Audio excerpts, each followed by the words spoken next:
Welcome to Muscle Maintenance within Shape Fitness. I'm Coach Kim. Thank you so much for joining me today.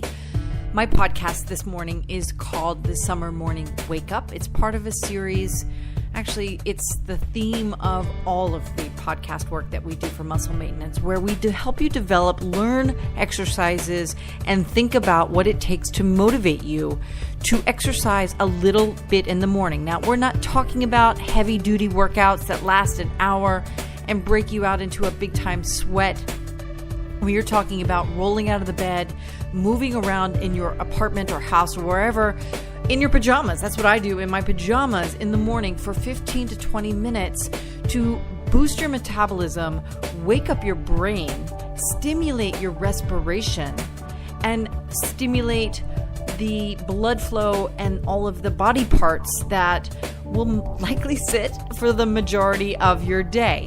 So we're going to do some moves that are really tried and true, nothing super crazy. I'm going to help you build some confidence around a couple of really simple exercises that people often get wrong.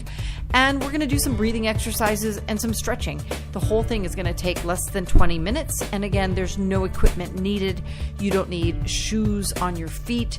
And as I said at the very beginning, I literally roll out of bed, put the coffee on, and then stumble into my bedroom or my living room in New York City, in Harlem, where I live, and do these workouts in my pajamas every morning. And I do them every single day.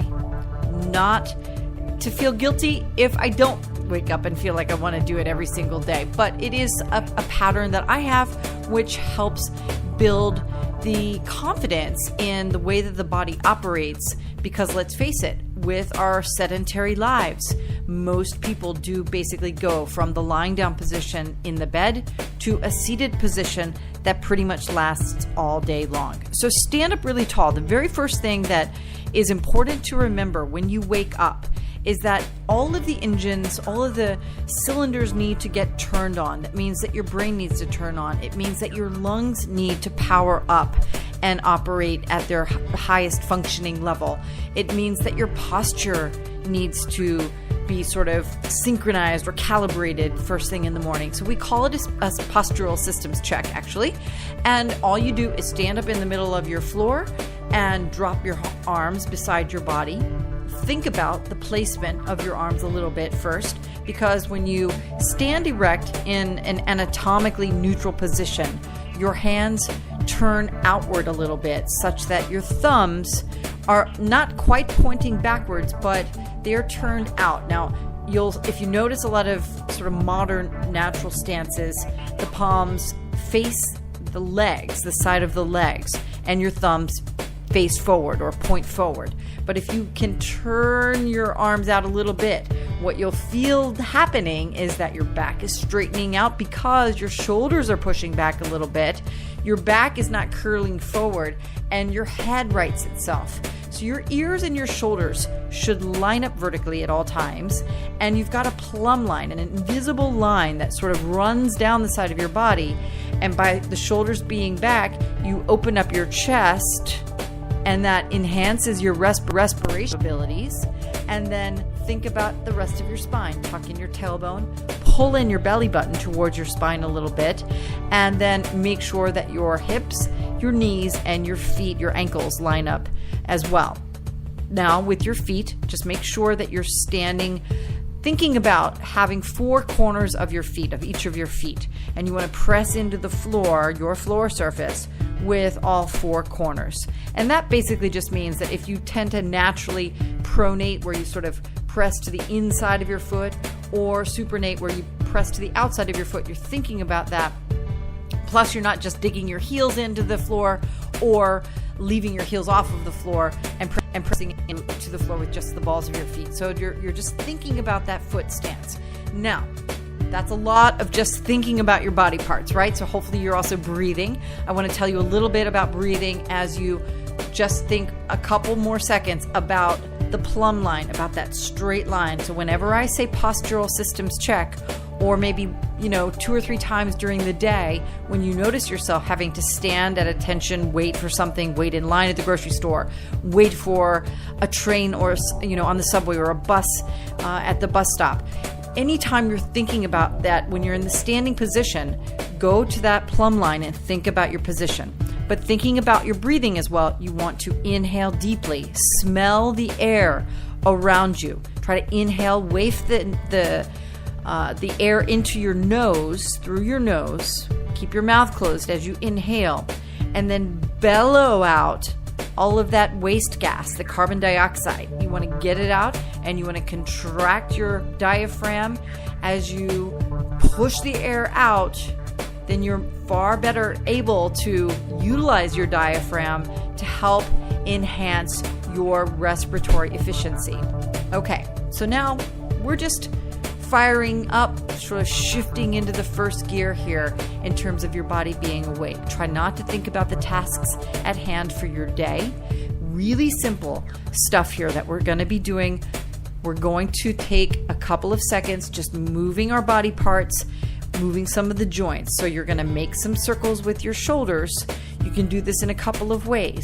You can extend your arms out to the sides and make big arm circles. Start with small arm circles and then gradually make them bigger.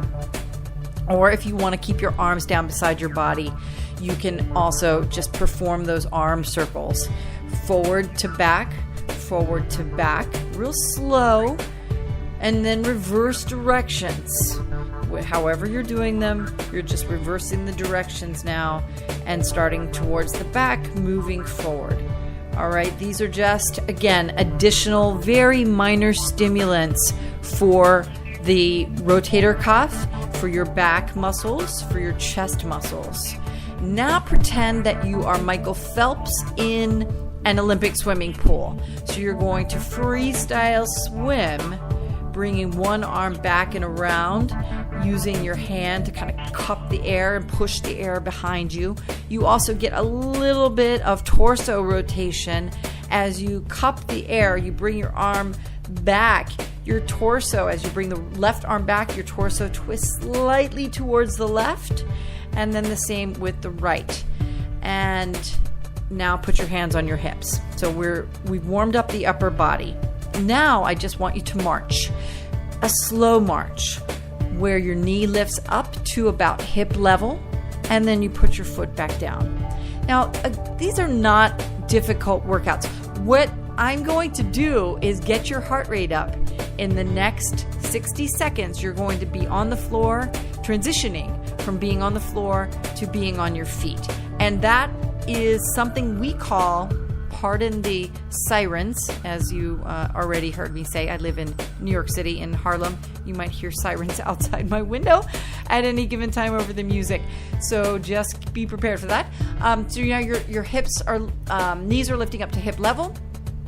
We're going to get your heart rate up in just a couple of seconds by getting you down on the floor and then lifting you back up off the floor. You're interacting with gravity, and that's a really important component to all of the exercises, the workouts that we build at InShape Fitness. We define exercises by their primary functional attribute, and there are 8 of them.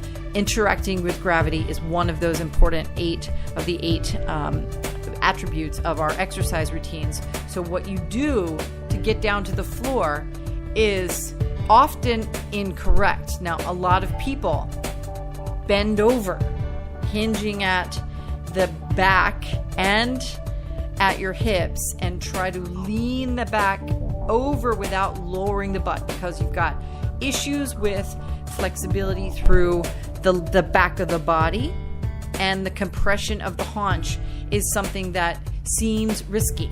But what you want to try to do is hinge at your hips, but bend at your knees as well, and lower your body so that you can put your hands on the floor and walk your hands out to push-up position. This is called a walkout push-up, but you don't have to do the push-up part unless you want to. So here's where you're going to start to want to adapt based on your ability level. We're about halfway through. So again, remember, we are literally just focusing for the next 2 minutes on how you interact with gravity, how you get down to the floor, and then how you get back up off of the floor. So from the push-up position, you can walk your hands back towards your feet. But remember, when you're standing up, your hands on the floor, and if you lift your butt up in the air first, which is what people tend to do, especially sedentary people, you have a much greater chance of pulling something in your back. So you want to keep your butt low. And then when you lift your body up, you press your heels into the floor and squeeze your butt cheeks. Pretend that you've got extra hands and that your hands cup your glutes and pick your body up off of the floor. Exhale as you lift up. Okay, so try again. We've got another 70-ish seconds to continue with just the walk out push-up and adapt it in however way you'd like. If you want something a little more complicated, you can take faster little hand steps to get out to push-up position. Do more than one push-up at the bottom if you like, because even push-ups, it's a smaller interaction with gravity, but push-ups are interacting with gravity as well. So you go back to push-up position, return to the squatted position, and stand all the way up by pressing the heels into the floor. Wow, the sirens are active today. It is a hot summer day, and it is fascinating to me how much activity results in how much police activity that we will hear as this heat wave kind of continues over the next couple of days. So keep that going for another 20 seconds. You might be able to get one more walkout push-up into the mix here. And then we're going to finish on the floor, and I'm going to juice up your tummy muscles by forcing you to hold a plank. So the thing that people ask me about, you've got 8 seconds by the way, is how to create a morning routine that is sustainable for every single day. And there are a couple of variations to the answer to that question. So let's get you into child's pose to stretch out your back a little bit. And if you've never done child's pose before, what that means is that you lower your body down to the floor, you're on your knees, and then your hips are right on top of your feet. So you squish your butt on top of your feet with your knees bent, and then drape your body, your torso, over your quads, your thighs, as you walk your fingers really far away. I'm sort of taking the long version here of the child's pose so that you know that your elbows should not rest on the floor, but rather stretch the top part of your back out and your shoulders more by walking your fingers as far away from the body as possible without lifting your butt up from the back of your heels. Now, you're going to lift your body back up, take a deep breath here, and then you're going to plant your elbows on the floor, walk your legs out, and for 30 seconds, you're going to hold a plank position. Now, a plank position is invaluable to all exercise regimens because of the automatic isometric contractions that it causes for the layers of muscle that protect your vital organs and line your rib cage, and of course maintain the body composition that you would like to have in your midsection. So your time is going. If you've already been in plank, it's going to be a little longer than 30 seconds. We'll count you down here from 20 seconds. So keep breathing, little shallow inhales through your nose, but continue to bellow out the carbon dioxide through your mouth. And we've got, the last 10 seconds are coming up. So keep going. If you need to lower your body to your knees, that's okay. Excellent. And rest. Rest back in child's pose. Child's pose is beneficial always, as long as you're doing it correctly. All right. Now, let's turn you over to your back and lift you into your hip bridge. I really want to get to the answer to that question about creating a routine that's sustainable for the exercise regimen that you do at the first part of your day. Now, that's not to say that this is going to be the only exercise you do, because the truth of the matter is, based on medical understandings, based on hard science, hard research, American adults, and I'm just speaking for Americans here, so when you're on your back, by the way, you're going to lift up into hip bridge, which means your knees are bent, your feet are on the floor, your hips are in the air. You need to be doing a good 2.5 to 3 hours worth of moderate level activity every single week. And if you're just doing 15 minutes per day to stimulate your body, you're not really getting all of the activity that you need to get. Plus, this isn't really moderate level. This is pretty low level for the most part. It's maybe 10 minutes worth of moderate level when you count in the elevated heart rate activity interacting with gravity. And of course, the planks are difficult. Your hip bridge is a pretty easy exercise, but here's the deal. Your hip flexors are probably the most under maintained and desperate for attention muscle group you have in your body, or muscles that you have in your body. You have two of them, obviously, because you've got one on your left side, you've got one on your right side. Your hip flexors, so you're lifting up into the hip bridge position. Your feet should be flat on the floor, toes and heels on the floor, toes and heels in line with one another, and your hips are in the air. So you're taking deep breaths here, inhaling again through your nose, exhaling through your mouth. And by the way, the three things that we've done so far, the very first thing with just sort of deep breathing, the postural systems check not being one of them, and some of the upper body and the dynamic movement, warming up the shoulders and then the hips with the marching, also not counting. But when we interact with gravity through the walkout push-up, we did the plank, and now we're doing the hip bridge. Those three exercises, or some variation of them, should be part of every morning routine work.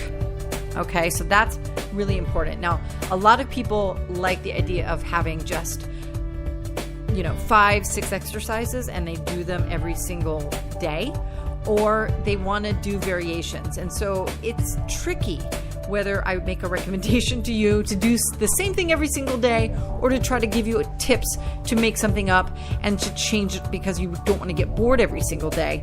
But either way, you want to make sure that you're including certain kinds of movement into your exercise regimen. And those three things are really, really important. So if you want to make a hip bridge more difficult, you can do lots of interesting things with it. You can squeeze, you can bring your feet close together and like a tree squat, or a chair pose. Instead of having your feet separated, you can squeeze your knees together and do what I call a tree bridge. So your feet are together, your knees are together. And then you can do something called a butterfly bridge, where the soles of your feet are together and your knees open out wide and your hips are in the air. You can do hip bridges on one leg and do dips up and down in order to force the stable leg to do more work. Just remember, keep your toes down, because when your toes are down, the back of the leg is assisting your hip flexors, your hamstrings, and your glutes. When your toes float up into the air, here comes another siren. When your toes are in the air, your heels are only on the floor. That transfers some of that pressure to your lower back and activates your quads, a muscle group that I call the bully of the body. So those are three exercise types that I want you to think about adding into your everyday exercise regimen. All right, I'm going to leave you with one other exercise that I want you to do standing up, and that is a balance exercise. What you want to do is something we call a grapnel or a forward reach, where you take a big step forward. It's almost like a lunge, only instead of bending your legs, you're just going to extend one leg back, and then you're going to hinge at your hips, try to keep your back straight, and reach forward until your hand, maybe it doesn't touch the floor, but reaches down, and then you stop because you're going to be off balance. And when you stop and switch directions, the glute of the standing leg kicks in and has to dominate the effort to right yourself back to your standing position. So you move very, very slowly as you do this, as you perform this exercise. Hold on to something nearby if you're just getting started with an exercise regimen. And that way you don't, take unnecessary risks with the muscles in your foot and ankle. But this balance exercise is another attribute to a workout regimen that is doable every single day. You don't need rest days when you have these kinds of stimulating exercise regimens built into your life, unless you're doing heavy-duty workouts in between. And again, you're going to finish up this regimen. You're going to maybe be in your pajamas or maybe in something that you have lying around the house. And then you get ready, you shower, you go to work. And that is, a good amount of effort to start your day. Then adhere to a regular routine of recreation where you are going to meet friends, maybe at a yoga class after work, or going for a run, or playing soccer with your kids, or going for a hike on the weekends. All of those things that get you outside and reinforce the notion of exercise as a way to enjoy your life, as a way for recreation. Those are the real ways that you're going to move your body and keep in shape and stay small and trim and medically free of the pharmaceutical industry, and make you a happier person. So I'm Coach Kim from InShape Fitness. I know I've left a lot out here. I will try to bring a lot of this back to our next exercise regimen that we're going to be doing later in the week on the InShape Fitness Show. And in that, we're going to tie in some stories from my new book called Darwin on the Treadmill. And it incorporates these 8 elements of every fitness regimen that we talk about and utilizes stories through history in order to tell the tales of how relevant these movement patterns will be or should be, and can be told through various parts of our human history without a gym. So have a great day. Let us know if you have any questions. You can reach our team at bodybyInShape.com, and I will see you again soon. Have a great day.